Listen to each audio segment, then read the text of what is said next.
ചടങ്ങ് തുടങ്ങല്ലേ ചേട്ടാ വൻമതം കേട്ടോ, ഒട്ടും പോരാ.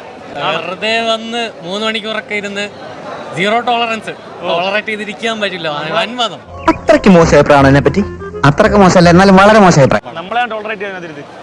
അയ്യോ ഓർമ്മിക്കല്ലേ, എന്തോ ഇമോഷണൽ സീൻസ് ഒക്കെ കിടന്ന് ചിരിക്കുകയായിരുന്നു. എന്റെ സൈഡിൽ നിന്ന് ചേട്ടന്മാരൊക്കെ ഭയങ്കര ചിരിയായിരുന്നു. ഒട്ടും പോരാ, വൻമതം.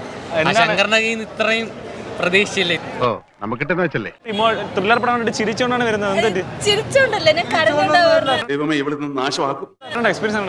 വല്ലാത്തൊരു എക്സ്പീരിയൻസ് ആയിരുന്നു. കുതിരയെ 2-3 മനുഷ്യ കുതിരകളെ നേരിട്ട് കാണാൻ പറ്റി. നിന്റെ അധിക പ്രശ്നം വേണ്ടട്ടോ. നമ്മുടെ ഫസ്റ്റ് വെച്ച് പറയുവാണെങ്കിൽ എന്താണെന്ന് എനിക്കൊരു പിടുത്തവും കിട്ടില്ല. ഇതെന്തോ വല്ല ഡോക്യുമെന്ററി ആണോ എന്ന് ഒരു അവസാനം തോന്നിപ്പോയി. മനോഹരമായി ഇടയ്ക്ക് വെച്ച് ഞാൻ ഉറങ്ങിപ്പോയി. സത്യം പറയാം, ഉള്ള കാര്യം ഉള്ളതുപോലെ പറയണമല്ലോ. ഇടയ്ക്ക് വെച്ച് ഞാൻ നല്ല രീതിയിൽ ഉറങ്ങിപ്പോയി.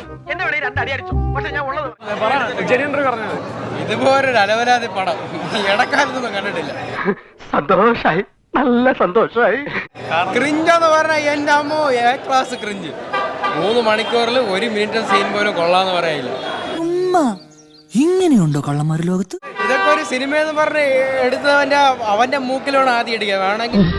ഒരു കയ്യബദ്ധം പടം എന്ന് പറയുമ്പോൾ നമ്മൾ ഫസ്റ്റ് കണ്ട ആ പടത്തിന്റെ ഒരു ഫീല് നമുക്ക് ഇതിൽ കിട്ടൂല.